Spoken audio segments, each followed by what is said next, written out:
जय राधा माधव कुंज बिहारी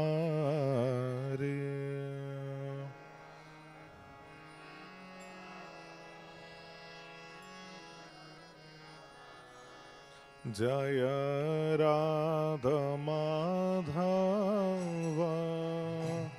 कुंज बिहारी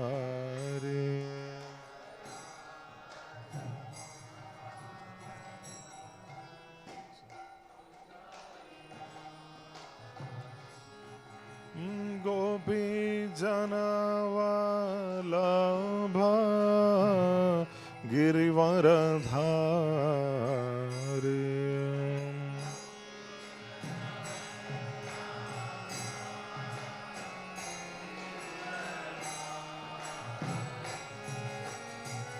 गोपी जनवल्लभ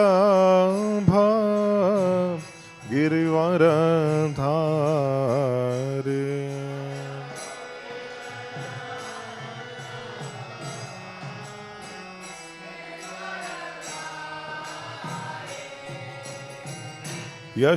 यशोदानंदन ब्रज जनरंजन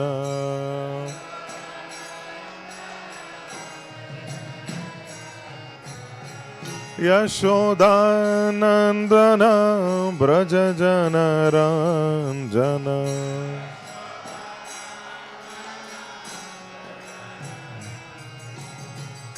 जमुना तीरा वनचार्य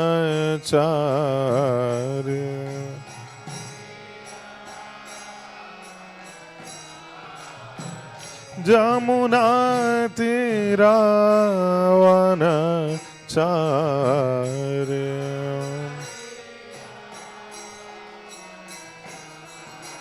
जय राधा माधव कुंज बिहारी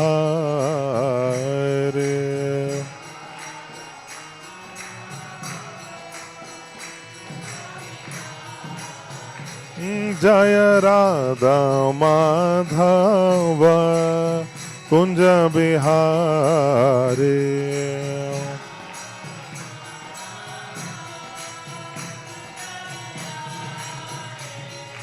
गोपी जनवल्लभ गिरिवरधारी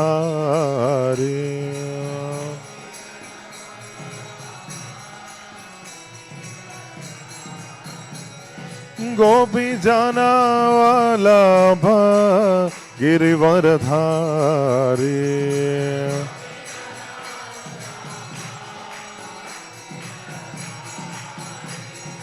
यशोदानंदन ब्रज जनरंजन यशोदानंदन ब्रज जनरंजन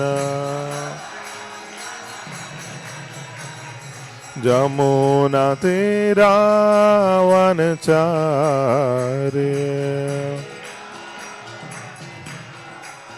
जमुना तीरा वनचार्य जय राधा माधव कुंज बिहारी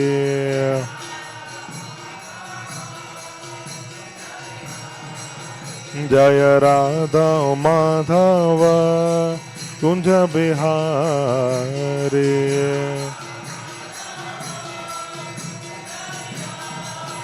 हरे Krishna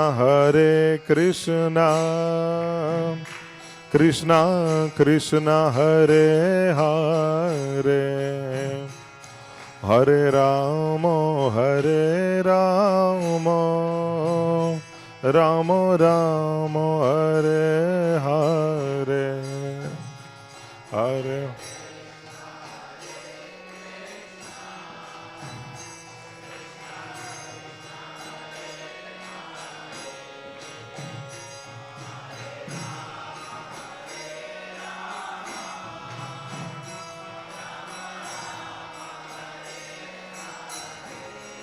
Hare Krishna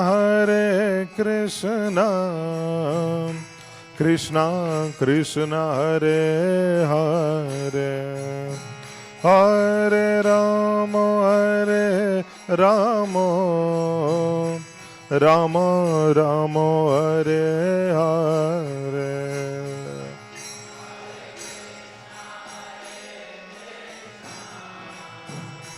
Krishna Krishna Hare Hare,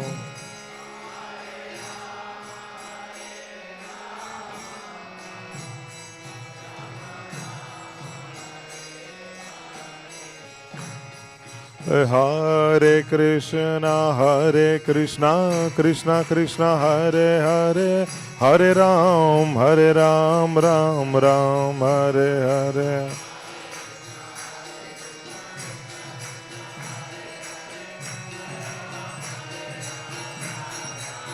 Hare Krishna Krishna Krishna Hare Hare, Hare Ram Ram Ram Hare Hare.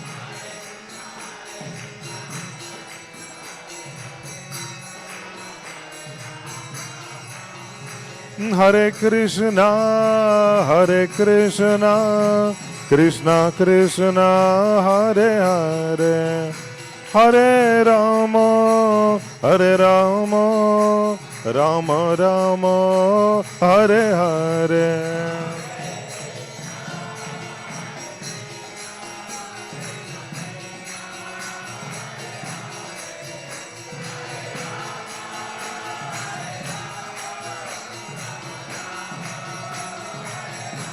Jaya Radha Madhav Radha Madhav Radhe,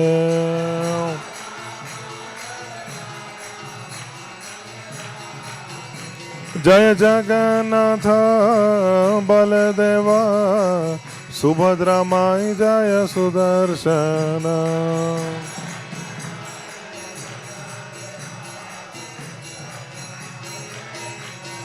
Jaya Gauranitai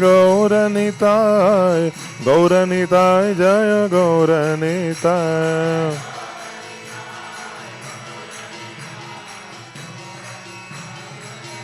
Jaya Jaya Prabhupada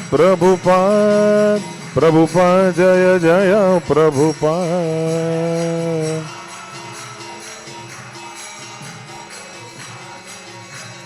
Nitai Gaur Hari Bol Hari Bol Nitai Gaur Hari Bol.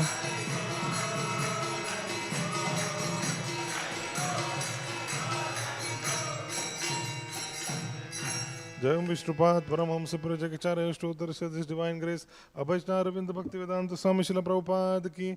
Jayam Vishnupad Paramhamsa Purajakacharya Ashtottara His Divine Grace Bhakti Siddhanta Saraswati Thakur Srila Prabhupada ki.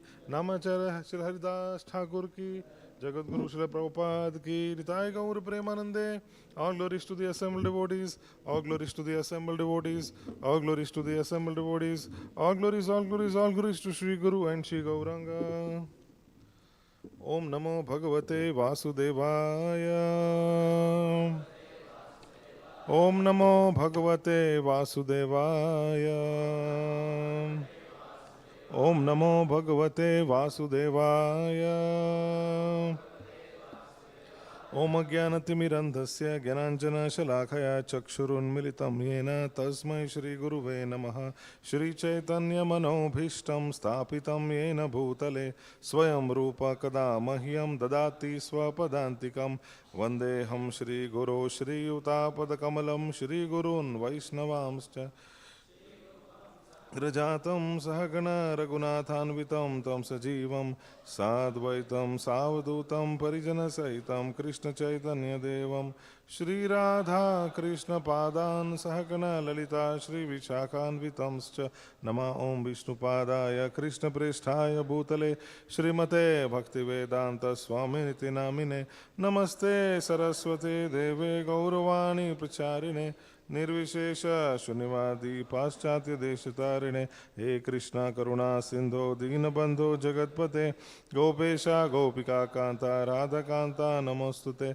Tapta Kanchana Gaurangi Radhe Vrindavaneshwari वृषभानुसुते देवी प्रणमामि हरिप्रिये वाञ्छाकल्पतरुभ्यश्च कृपासिन्धुभ्य एव च पतितानां पावनेभ्यो वैष्णवेभ्यो नमो नमः। जय श्री कृष्ण चैतन्य प्रभु नित्यानंद श्री अद्वैत गदाधर श्रीवासादि गौर भक्तवृंद।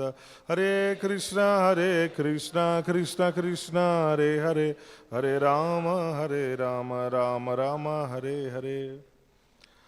So we are reading from Srila Prabhupada Lilamrta. Srila Prabhupada Lilamrta is the biography of Srila Prabhupada written by Satswarup Das Goswami. The katha of the devotees of the Lord is non-different from the katha of the Lord. In fact, it is even more potent because Krishna himself is eager to hear the glories of his devotees. And therefore on Ekadasis we hear about Srila Prabhupada's glories. Srila Prabhupada, who is the founder Acharya of ISKCON, is the preeminent Shiksha Guru of everyone within this society, because anyone who comes in touch with ISKCON or the teachings or even Bhagavad Gita, for example, we distribute these books on a daily basis. So we are actually giving them the mercy of Srila Prabhupada. And thus, their first contact with spiritual life begins with Srila Prabhupada's mercy. So the literature, and in fact, whatever we do, even as practicing devotees, everything comes from the instructions and guidance of His divine grace. And therefore, Srila Prabhupada plays an extremely important role in the lives of everyone within ISKCON. Actually, all those who take up the bhakti path in some way or the other, even outside ISKCON, Srila Prabhupada has a big role to play there also. Even if they don't know, because of his contribution is so immense and so unique. What he did 50, 60 years ago is so extraordinary that it created a revolution in the lives of many, many people. So the least we can do, is actually hear about his glories and meditate on Srila Prabhupada's wonderful qualities. So Srila Prabhupada Lila Amrita means it's actually the nectarian pastimes of Srila Prabhupada's life. So this is very special. Many devotees we know, they actually got so inspired by hearing and reading Lilamrta that they actually decided to dedicate their lives also. So this book holds a special value for all ISKCON devotees. And what ISKCON stands for is actually very clear when we hear and read about Prabhupada's life. So this is where it all comes from. Now in the second volume, this first and second volume are very special. In that also second volume is very, very special. Why? Because it showcases the entire struggle of Srila Prabhupada. So Srila Prabhupada is not Srila Prabhupada after 1967, after 1966, wherein ISKCON was incorporated and then Guru Puja started. It is not that after devotees began worshipping him, he became now Srila Prabhupada. He was that great personality because of all that he did throughout his life. The Acharya's life is actually, it is also, it is an inspiration, it is also an example. Acharya means the one who leads by example.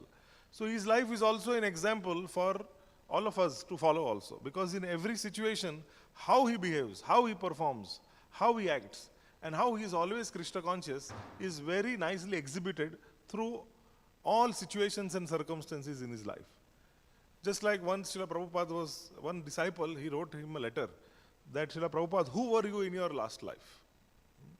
In his neophyte stage, he wrote a letter like that. Who were you in your last life? And Srila Prabhupada, he replied back that I do not know who I was in my past life, but one astrologer had predicted that that I was born in a Vaishnava family, and as far as this life is concerned, I do not know what is the meaning of illicit sex, gambling, meat eating, or intoxication.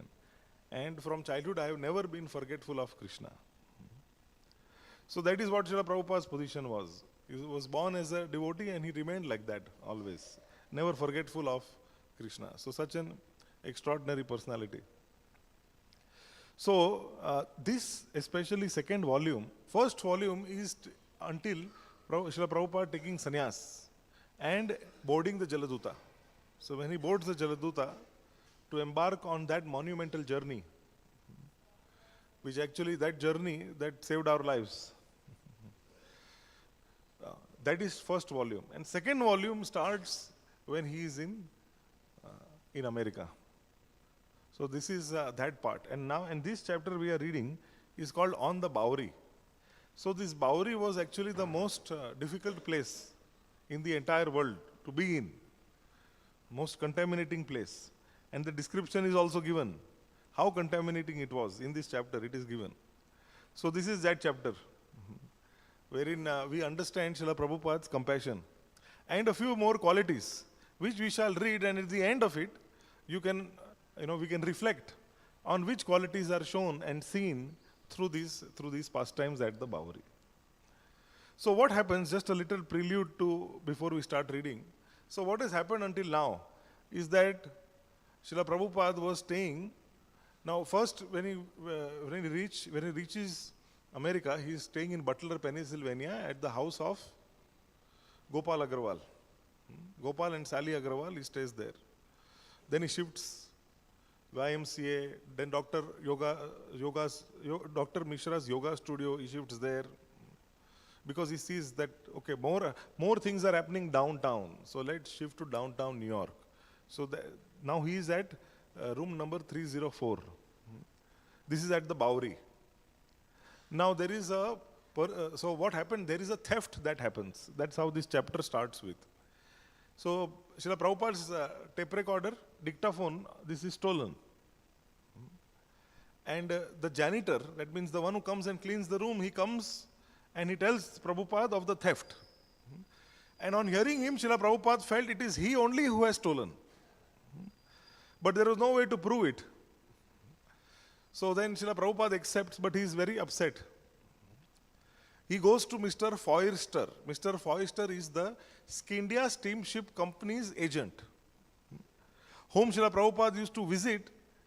After he came to New York, after he came to America, then every 2 weeks he used to visit to ask when is the next steamship going back to India. Prabhupada was asking when it's going. He used to calculate also. Okay, if nothing happens, then 2 more weeks, 2 more weeks. Like that, 6 weeks had passed by now that he was living in America. So he went to Mr. Foister to ask, when is the next ship going? And he told Mr. Foister that this theft has happened.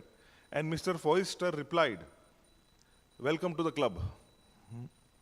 He tells him that this is how it is to be in New York. Anytime things can be stolen. Don't be surprised. So now Srila Prabhupada is thinking, he had lost interest now in staying in this particular property. So then now he's thinking where to go. So that time there were these friends there were some hippies who had become good acquaintances. So one of them was Harvey Cohen. Harvey Cohen was staying in Bowery, proper Bowery. And this Bowery was a very famous place. Why? Because it is where all the hippies, not only the hippies, but the most craziest of the people were staying. So why it is mentioned like this? Because these people were living like bums on the street. Many days on end, they would not take bath. Many of them did not have a house to stay also.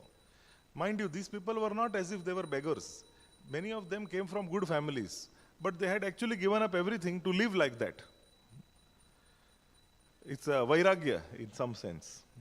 They exhibited a very high level of detachment. In ignorance, so much of ignorance that these people were, they didn't have all bad habits. And they used to just lie down on the road for many hours on end. So not one or two, many people were like this. And being on drugs, heavily on drugs, and theft and crime. Crime rate was at least 40 to 50 times more than everywhere else in America in the Bowery. That kind of situation. It was a dangerous place.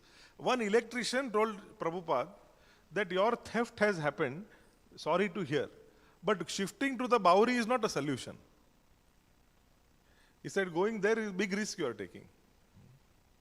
But that time, the only place that Srila Prabhupada could go was his acquaintance Harvey Cohen's loft. Harvey was shifting somewhere else. So he said that you stay. And Harvey also offered it to David Allen. David Allen was a young boy. He was 21 years old. A long, tall boy. who was very much, he was very positive, he was going to college, nice boy, Srila Prabhupada felt.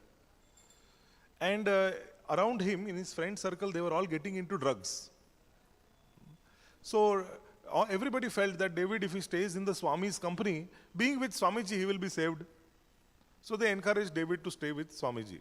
So Swamiji is staying in one side of the flat and David is staying on the other side of the flat. Now what happens is that David, he started taking drugs. And one day, then David came in a very drug-crazed state. So, though, sometimes when a person is heavily intoxicated, so they don't know what they speak, they don't know what they do. Sometimes they can act very violently. So that is what happened with David. He had such a high that he was acting very violently. And Srila Prabhupada, he left all his valuables when he saw, because he felt he can attack anytime. So then he just ran down the stairs and moved out. And then he meets his other acquaintances like Karl Yergens. Karl says that you come and live in my place in such a situation. But Karl, there is a different story again, now at Karl's place. So this is going on with Prabhupada. He is shifting from one place to another. And in a very, very heavily, Maya-infested place, very heavily. People are very heavy ignorant. There is a description in this chapter that one time Karl Yergens comes to meet Prabhupada. And in front of his door, two people are sleeping, two people are lying down. One of them had died. And nobody could understand that also. And people in Bavari used to die like this. And then after maybe some days, then people used to realize that ye uth nahi raha hai, usko uthao. And then they realized that this fellow is dead. Then they used to call the home department or some hospital. They used to call, take him. That kind of situation. So this is where Srila Prabhupada is staying, at the Bavari. So let us hear and read what happens ahead when he shifts to Karl's place. No, this is Carol. No. Yeah, from Carol. Carol is Karl's partner. Karl was trying to be something he really wasn't, but he would never have suggested that the Swami had to leave. Swami, I'm sure, was astute enough to pick up on this tension. As soon as he could, he tried to move to another place. Gradually, Karl reached an impasse in his relationship with Prabhupada. He couldn't share his life with both his wife and the Swami. Ultimately, he was more inclined towards his wife. So what happens, that there is a tug of war that goes on. So Karl has brought Swamiji in his house, but in his house already wife is there, who is not very Krishna conscious or inclined also. Karl was inclined. Karl is not a disciple yet, or he just few weeks he has met the Swami, he is an acquaintance, he is like a friend. And out of compassion for the Swami with nowhere else to go, he takes him in his house. But his wife doesn't like that. So then ultimately, needless to say what happens in such a situation. The wife ultimately, his attachment to his wife took over. This is a big lesson actually, that somehow for Grihasthas, it is very important that that the husband and wife both are oriented in the Guru's mission. Otherwise, the man becomes sandwiched in between both, and then he has to ultimately choose one. And then what will he choose is very obvious, generally. So here we see what happened in Karl's case. Karl saying, I couldn't see my loft becoming a temple. I was raising cats and dogs, and he wanted them removed. He used to call me a meat eater, but then he changed our diet. Of course, he was hitting the American culture, which doesn't know what all this business is. I have to put it on myself as much as anyone. I could understand and absorb India through an impersonal agency like a book or a record. But here was the living representative of Godhead. And to me, it was as difficult as anything I have ever had to do before or since. So Karl is feeling a lot of tapasya to have Swamiji staying in his house. Prabhupada was not insensitive to the distress in his presence was causing. He didn't want to inconvenience anyone. And of course, he could have avoided all inconvenience, both for himself and for people like Eva. if he had never come to America. But he wasn't concerned with convenience or inconvenience, pleasing Eva or displeasing her. He wanted to teach Krishna consciousness. Prabhupada had a mission, and Karl's loft didn't seem to be the right base for it. Shri Radha Madhav Bhagwan ki, Shri Gaur Nitai ki, Shri Jagannath Baldev Subhadra Maya ki. He wanted to teach Krishna consciousness. Prabhupada had a mission, and Karl's loft didn't seem to be the right base for it. Prabhupada's friends all agreed he should move more into the center of things. The Bowery and Chinatown were too far out of the way. They would find him a new place. Forced by conditions he accepted as Krishna's mercy, Prabhupada sat patiently, trying not to disturb anyone, yet speaking about Krishna consciousness day and night. Karl assured him that with half a dozen people searching, it wouldn't take long to find a new place, and they would all chip in together and help him with the rent. So again, now Srila Prabhupada is forced to move out of Karl's loft also. So this is actually the most difficult phase. Homeless and having to move, being pushed around. Actually, it is not very easy that for a person who has come with absolutely no money, who has come with no money, who has come to a foreign country at this age. This Srila Prabhupada is already 70 plus. It is very difficult at this age to take this austerity and to deal with people who are your grandchildren's age. It's very austere. As one advances in age, one realizes that how much tolerance reduces. So at that age, Srila Prabhupada is reaching out to youth and tolerating them. So these are some great sacrifices. And we hear from Srila Prabhupada's disciples that when now we reach 70 years old, now we understand what it means to be at this age and what sacrifice and endeavor Srila Prabhupada took to go to give out Krishna consciousness. What risk he took. So here we see, this is all struggling going on. A week passed and no one had found a suitable place for the Swami. One day Prabhupada suggested that he and Karl take a walk up to Michael Grant's place and ask him to help. So here comes in Michael Grant. Michael Grant, he later on becomes Mukunda, one of the initiated disciples he will become. He was a musician. Until now he is there. He is Mukunda Goswami, who is now 90 plus, lives in Auckland. And he was active till maybe a decade or two earlier. He was active writing articles and communications, ISKCON communications. He did a great service, whole life in Krishna consciousness. But he's there from this time, 1966, onward, from then until now, still living, still active in Krishna consciousness. Mike, I was awakened one morning very early and Karl was on the phone saying, Swamiji and I were just taking a walk and we thought we'd come up and see you. I said, but it's too early in the morning. And he said, well, Swamiji wants to see you. So he's probably sleeping. And then the friend calls him that Swamiji wants to see you and we have come here. He tried to first say that, we've just come for a walk and we want to meet you. Just like sometimes, when we go out to meet donors, we say like that, that we are just passing by, we'll come and meet you. Actually, the purpose of going there is to meet him. But we say like that. Even in youth preaching, we say that like this, So what to do? This is parampara. So Prabhupada also. Finally, when Mukunda said, but it's too early, he says, Swamiji wants to meet. They were very nearby, just down the street. So I had to quickly get dressed, and by the time I got to the door, they were there. I was totally unprepared, but invited them up. The television had been on from the previous night, and there were some cartoons on. The Swami sat between Karl and me on the couch. I was keeping a pet cat, and the cat jumped on Swamiji's lap, and he abruptly knocked it off onto the floor. We began to talk, but Swamiji glanced over at the cartoons on the television and said, this is nonsense. Suddenly I realized that the television was on and that it was nonsense. And I got up very quickly saying, why? Yes, it is nonsense, and turned it off.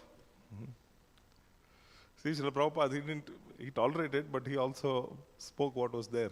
It's nonsense is nonsense. Actually, this is what, this is what a guru's role is. Actually, the living entity by nature is very conditioned and ignorant and unconscious. So we are all like this, unconscious. We don't know what's going on. So being Krishna consciousness is secondary. First becoming conscious is primary. So how do we become conscious? By, we get some feedback. We are told that, see, do this way, do this way. So we become conscious like this. So this is how, Sri Guru makes one conscious. How the mentors and the spiritual masters in our life, they put endeavor to make us conscious by pointing out things as they are. So here how Srila Prabhupada is making him conscious. This is nonsense. And then he realized, he said, this is nonsense. But it takes somebody to wake us up. So that is what happens in devotee association. And that's why it is the most valuable thing, because you become conscious. Everything else can be traded for that. Bhakta Sangha. But the most difficult thing to trade is our ego. So that is always the austerity. As Prabhupada talked, he tried to impress on Mike how difficult it was for him to live with Kal and Eva. And Mike listened. But the Swami was so sure. But was the Swami so sure he couldn't go back to the Bowery loft and live with David Allen? Except for that one incident, it had been a nice setup, hadn't it? Prabhupada explained that David had become a madman from too much LSD. He was dangerous. Mike gave the Swami a half incredulous look. David Allen, dangerous? Prabhupada then told a story. There is an old saying in India that you get yourself a spiritual master. You sit opposite him. You learn everything from him that you can. And then you kill him. You move his body to one side. And then you sit in his place. And you become the guru. As Prabhupada spoke, Mike began to feel that David was dangerous. So he didn't ask for any more details. Yeah, so Srila Prabhupada realized, Prabhupada has so much experience, he was able to see and immediately realized that David is dangerous. But Mukunda, Mike is feeling, David Allen, bacha hai, wo kya karega? That kind of, what he will do. But LSD is like that. Mike could see that Swamiji was appealing to him for help. And as they all sat together on the couch, Mike and Kal quietly nodded in agreement. The Swami was looking at Mike, and Mike was trying to think. So how can we help Swamiji? Kal interjected. Mike explained that he was a pianist, and he had to practice every day. He had 2 pianos, 2 sets of drums, a vibraphone, and other instruments right there in his apartment. Musicians were always coming over to practice, and they all played their instruments for hours. Also, he was living with a girl, and there was a cat in the apartment. But Mike promised that he would help find the Swami a new place. Prabhupada thanked him, and along with Kal, stood to leave. Just imagine, see the situation. This is the world Acharya whom we worship every day. At every minute in this world, somewhere or the other Guru Puja is happening. Everywhere. ISKCON centers, how many? In India we have so many. What to speak of around the world? So everywhere Guru Puja is happening. And this personality in this time, 1966, nobody wants to keep him. This Kal is having a conversation with Mike that I cannot handle, you keep. Mike is saying, I also cannot handle, I have so many things at home. This is the situation, Srila Prabhupada, and he has to listen to all of this. Prabhupada has to listen to all of this. Everybody, just trying to get away, done with, remove that responsibility off my head. This is Srila Prabhupada. Mike felt obligated. He was good at getting things done. And he wanted to do this for the Swami. So the next day, he went to the Village Voice, got the first newspaper off the press, looked through the classified ads until he found a suitable prospect, and phoned the landlord. It was a storefront on 2nd Avenue, and an agent, Mr. Gardiner, agreed to meet Mike there. Kal and the Swami also agreed to come. Now this is very historic because this place, 2nd Avenue, storefront 2nd Avenue, this goes on to become the first ISKCON temple. So what happens sometimes is, all this difficulty and austerity we go through. But if we stick through, then Krishna has something better in the end. Srila Prabhupada, he failed in Jhansi so that he would be successful in New York. He tried so much in Jhansi. First volume talks about it. When he took Vanaprastha, we all know that story, that when Srila Prabhupada went to his home, Abhay Charan Babu at that time, Abhay Babu, he goes to his place at Sitakanta Banerjee Lane in Calcutta. And there his family he goes to meet. He used to occasionally go because his pharmacy was in Prayag. And then Srila Prabhupada traveled many places. He traveled to South India also, he traveled Mumbai also, Prayag. And he was always associated and acquainted with the Gaudiya Math, helped the Gaudiya Math also. Prayagraj, the temple in Gaudiya Math, so that time Sridhar Swami and Atulananda Brahmachari, they were the ones who were in charge from the side of Bhaktisiddhanta Saraswati Thakur. They were in charge of that. And Srila Prabhupada actually hosted them and he went on collection. He went collecting. As a householder, Srila Prabhupada was very successful as a businessman till a certain point. But he was very successful. He went through ups and downs like all businesses do. But there was one mention, he had a special car. He had a car. And the only Indian otherwise who would have such a car was somebody who was a magistrate level. But Srila Prabhupada as a businessman, he had a special car. Motilal Nehru and the Nehru family, they were his customers in Prayag pharmacy. So with his contacts, business contacts, he did fundraising for the Prayagraj Gaudiya Math and even Bombay Gaudiya Math. Bombay Gaudiya Math used to be in Azad Maidan. It used to be proper Bombay first. So Srila Prabhupada did, as Abhay Babu, he took those brahmacharis with him and did so much fundraising that these brahmacharis recommended to Bhaktisiddhanta Saraswati that you should make Abhay Babu the president of the Math. They recommended to him. So they were so impressed. So he was very active. Srila Prabhupada was very active in those days. And he was always writing after that. Because his spiritual master gave the instruction to write, preach in the English language. So on the day also when he took sannyas in Keshavji Gaudiya Math at Mathura, there after the sannyas ceremony got over, Bhakti Pragyan Keshav Maharaj gave him sannyas, Narayan Maharaj was performing the yagya, and Muni Maharaj was also the other personality who took sannyas beside of him. After that, they asked Srila Prabhupada they asked Swami Maharaj to give a class. He was known as Swami Maharaj. And other was Muni Maharaj. Bhaktivedanta Swami Maharaj and Muni Maharaj was there. They took sannyas. So they asked Swami Maharaj, give a class. And Swami Maharaj gave a class in English. Nobody understood English, but he spoke in English only. Everybody, he could have spoken in Bengali, Hindi, he spoke in English. Because he reconnected that his spiritual master had ordered him to speak in English language.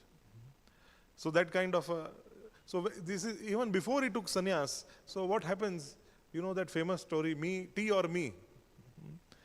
So when he's actually somehow, the one Srila Prabhupada's disciple, he remarked that due to Srila Prabhupada's Purva Ashram wife, tea drinking habit, all of us got free from the habit of drinking tea. Of course, this is in a jest, it is mentioned. The fact of the matter is that the pure devotees, relatives also, they are all special, all taken care of by Krishna. So in this way, Srila Prabhupada's journey was a lifetime in preparation. Volume 1 of the Lilamrta describes all of this elaborately. So the struggle had not finished. There was a peak in his business, and then after that it goes down. And so many losses he had to face, that he saw that after working so hard for so many years, then the factory got burned down, servant ran away with the money, even family members were not helping in any way, only dependent on him. So he had to see all of this and had to see that kind of disappointment also. And then after that when that tea incident happened, then after that he goes home, and then when he comes out of home, he doesn't return back. He just stays in different Gaudiya Maths. Then he's in Jhansi. So in Jhansi, what kind of preaching, whatever savings he had, also he put all that money also in Jhansi to get the place. But in the end, there was so much politics on him. The governor's wife wanted it for her own personal recreation with her kitty group. So then she gets to take, because the owner of the Bharatiya Vidya Bhavan, he wanted some permission to open some shops. He wanted. Governor's wife tells him, you give us this, we'll give you permission also. It will be taken care of. So although Srila Prabhupada had given some advance, he had also made arrangements and he had collected a congregation gathering also, initiated his first disciple, Acharya Prabhakar. After this much, he was not successful. He had to, League of Devotees, he had to just close down. So from Jhansi, then, he had to pack up. He actually went back to his god brothers' ashrams, Bhakti Pragya and Keshav Maharaj. From there, he moves to Delhi. He didn't even have money to buy 2 sets of dhoti kurta. That much money also was not there. So this is Srila Prabhupada's struggle. And this till now is the end of the struggle. Now we are coming to. This is all his end, because Matchless Gifts is coming soon. Going ahead. Mr. Gardiner and Mike were the first to arrive. Mike noted the unusual hand-painted sign, Matchless Gifts, above the front window. It was a holdover, Mr. Gardiner explained, from when the place had been a nostalgic gift shop. Mike proceeded to describe the Swami as a spiritual leader from India, an important author and a Sanskrit scholar. The rental agent seemed receptive. As soon as Prabhupada and Kal arrived and everyone had been congenially introduced, Mr. Gardiner showed them the small storefront. Prabhupada, Kal and Mike carefully considered its possibilities. It was empty, plain and dark. The electricity had not been turned on. It needed repainting. It would be good for meetings, but not for the Swami's residence. But at $125 a month, it seemed promising. Then Mr. Gardiner revealed a small second-floor apartment just across the rear courtyard, directly behind the storefront. Another $71 a month and Swami could live there. Although first Mr. Gardiner would have to repaint it. The total would come to $196 and Kal, Mike and others would pitch in. So now they're seeing a storefront and behind that they're seeing a room also. So Swami can live there and there is a storefront is there for the temple program. So this they found to be good. And rent $196, they said everybody will contribute. Prabhupada had the idea of making Mr. Gardiner the first official trustee of his fledgling Krishna Consciousness Society. During their conversation, he presented Mr. Gardiner with a 3-volume set of his Śrīmad-Bhāgavatam. And inside the front cover, he wrote a personal dedication and then signed it, A.C. Bhaktivedanta Swami. Mr. Gardiner felt flattered and honored to receive these books from the author himself. He agreed to become a trustee of the new society for Krishna consciousness and so pay the society $20 a month. So this is preaching.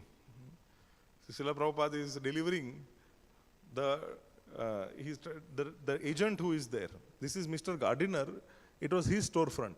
Now, this is the agent, sorry, he's the agent. So he's actually spiritually bribing the agent, giving him his books, and then, this way flattering him and asking him to become the trustee, first trustee, and then takes $20 from him also as donation, monthly. Yes. Mr. Gardiner took a week to paint the apartment. Meanwhile, Mike arranged for the electricity and water to be turned on and had a phone installed. And he and Kal raised the first month's rent among their friends. When everything was ready, Mike gave Prabhupada a call at Kal's. Now it was time to move the Swami into his new place. A few friends who were on hand accompanied the Swami over to the Bawari loft. Maybe they weren't prepared to become his surrendered disciples, but contributing toward the first month's rent and volunteering a few hours of work to help set up his place were exactly the kind of things they could do very willingly. At the loft, they all gathered up portions of the Swami's belongings, and then they started out on foot up Bawari. It was like a safari, a caravan of half a dozen men loaded with Prabhupada's things. Michael carried the heavy Roberts reel to reel, and even the Swami carried 2 suitcases. They did everything so quickly that it wasn't until they were well on their way and Mike's arm began to ache that he realized, why didn't we bring a car? So these devotees, they are they are not even devotees yet. So they are trying to help, and they are all young, drug crazed, little bit on drugs, little bit on intoxication. So, but they are helping. So they are developing a lot of sukruti. But you can see Srila Prabhupada's situation. He is carrying 2 suitcases himself, having to shift from here to there. It was at the end of June, and the hazy summer sun poured its heat down into the Bawri jungle. Starting and stopping, the strange safari, stretching for over a block, slowly trekked along.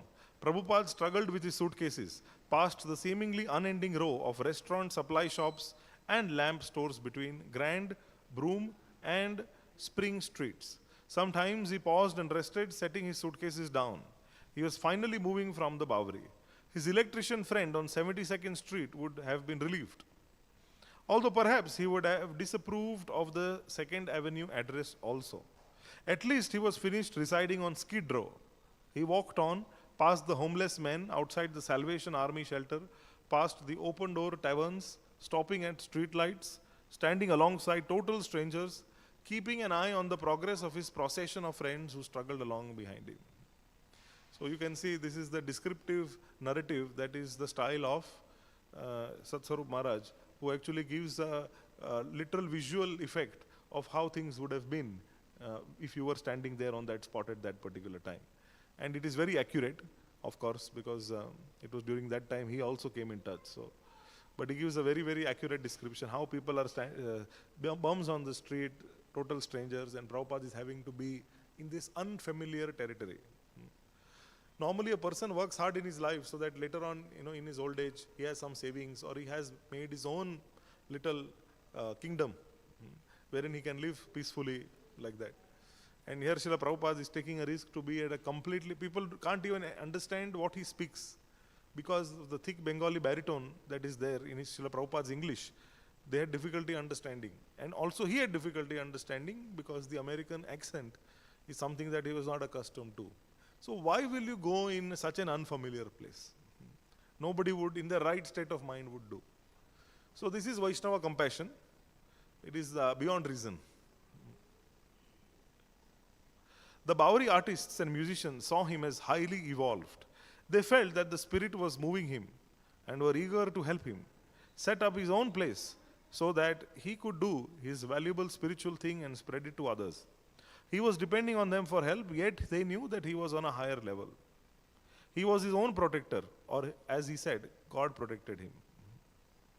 The Swami and his young friends reached the corner of Bawri and Houston, turned right and proceeded east. Gazing steadily as he walked, Prabhupada saw the southern end of 2nd Avenue 1 block away. At 2nd Avenue, he would turn left, walk just 1 block north across 1st Street and arrive at his new home. As he passed the IND subway entrance, the storefront came into view. Matchless gifts. He gripped his suitcases and moved ahead. At 2nd Avenue and Houston, he hurried through a break in the rapid traffic. He could see green trees holding their heads above the high courtyard wall, reaching up like overgrown weeds in the space between the front and rear buildings of his new address. The street side building housed his meeting hall, the rear building the apartment where he would live and translate. Adjoining the storefront building on its north side was a massive 9-story warehouse.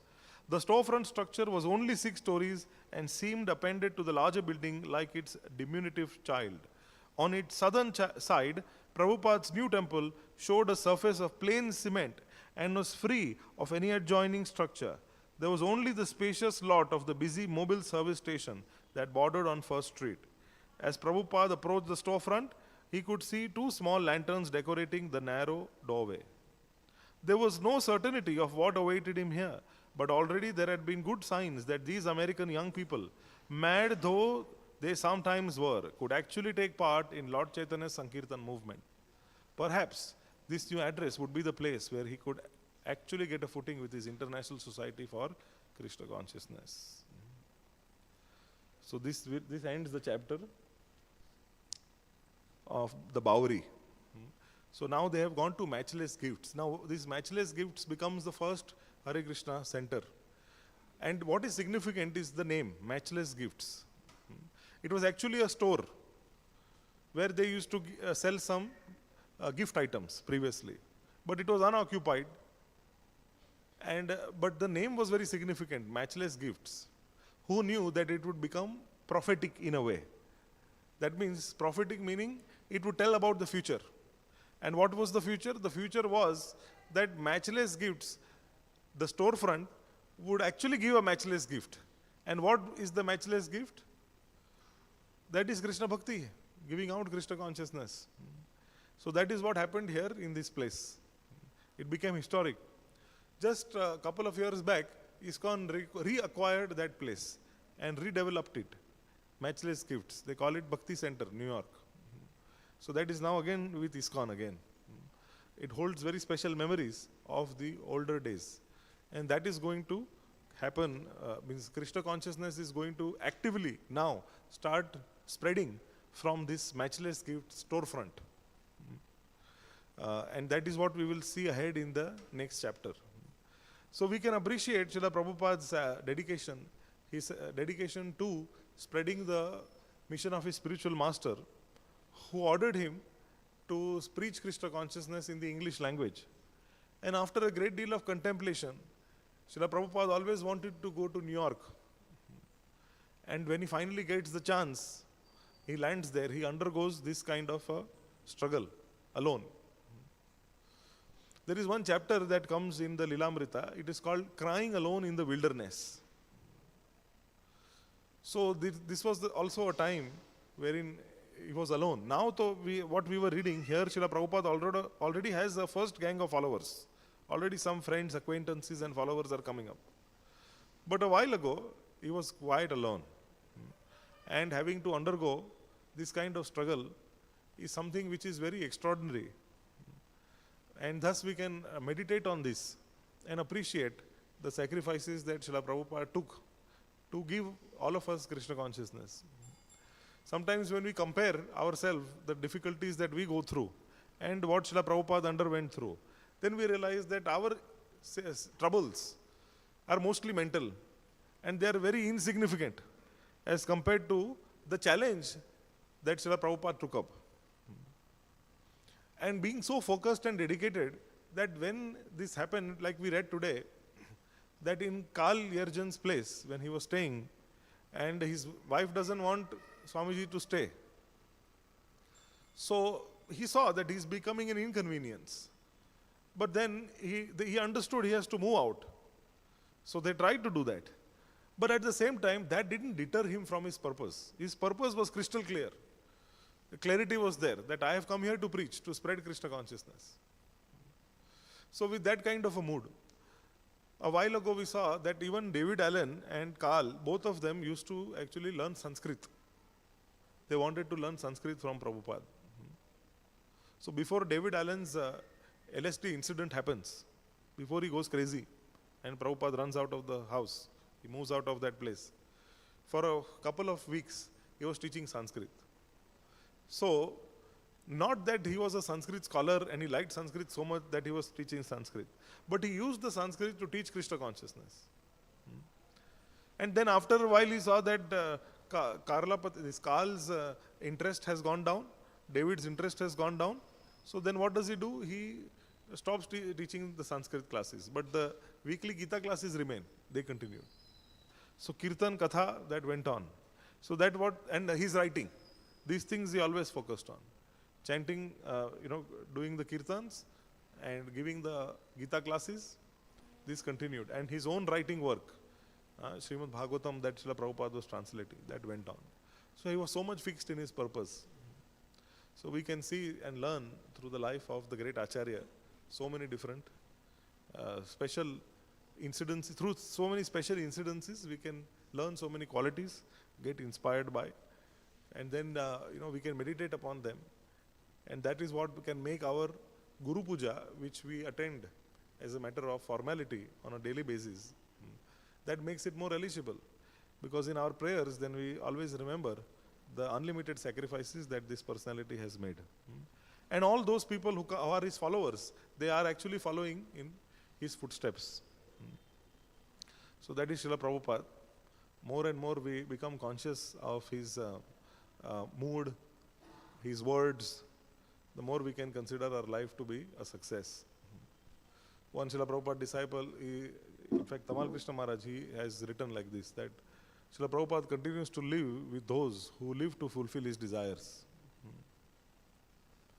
So that way we can consider Guru Puja to be a daily dedication and daily offering of ourselves and our services, our actions at Srila Prabhupada's lotus feet. So any questions or comments?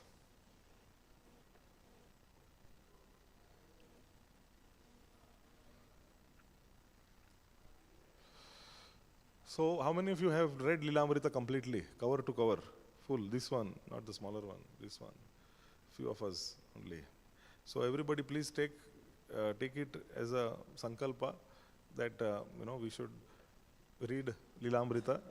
Maybe at you can decide it at a certain time interval, but this is very crucial. Srila Prabhupada's life is a matter of study. To the point that because those who are especially serving within ISKCON society full time, those who are serving, it is actually a mandatory requirement. It should be made. Why?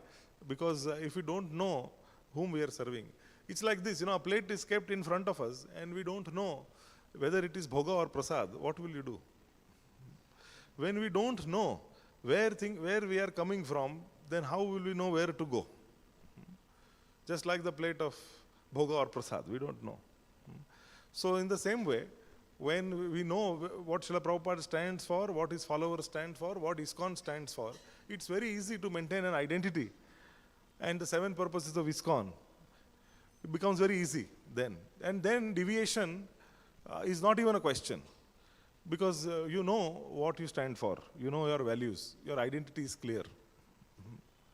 So to make our identity clear and become fixed up in that, this is what the Lilamrita does. Apart from nourishing, apart from seeing the Mahabhagavata in action, this is what Lilamrita does. And all of those books that Srila Prabhupada's disciples have written also about him, mentioning different pastimes, they are a great relish, great relish. And you can see how the pure devotee, he deals also. So one senior devotee had once mentioned to me that, that how it works is that Srila Prabhupada is the Acharya, but when he goes through the situations, it's just like a normal human being. He has to undergo. There are some disciples of Srila Prabhupada who hold a certain view. They feel that Srila Prabhupada is world Acharya. So he is a Trikalagya. He knows past, present and future. So when he is enacting a certain pastime, everything is a pastime.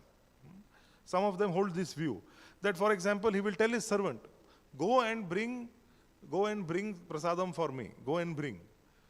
So, he knows what is there in the food, he knows the prasadam, but he will still ask the servant, what is there in the prasadam? He will ask like this. So this is his pastime that he is enacting. This is one view that some of Srila Prabhupada's disciples hold. And the other one is that actually the Acharya, he goes through normal life, but he is inspired by Krishna, whatever he does. That is the other view that holds true. And when we go through the scriptures, then we can understand that actually that's how it is. One time Srila Prabhupada was asked by his disciple that does the spiritual master know everything? So Srila Prabhupada replied, the spiritual master knows all that what Krishna wants him to know. So whatever Krishna wants him to know, he knows. So then when we understand that, when we go through the life of the Acharya, we see how he made decisions and how he interacted, how he dealt with. Like in today's reading, we saw that how so-called karmi agent, like Mr. Gardiner, whom we would, if we were dealing with somebody like that, what our consciousness would be. And how Srila Prabhupada dealt with him. He preached to him as an individual. Like when interviews used to happen, he used to talk to reporters as if he is talking to him and not to the audience who is watching.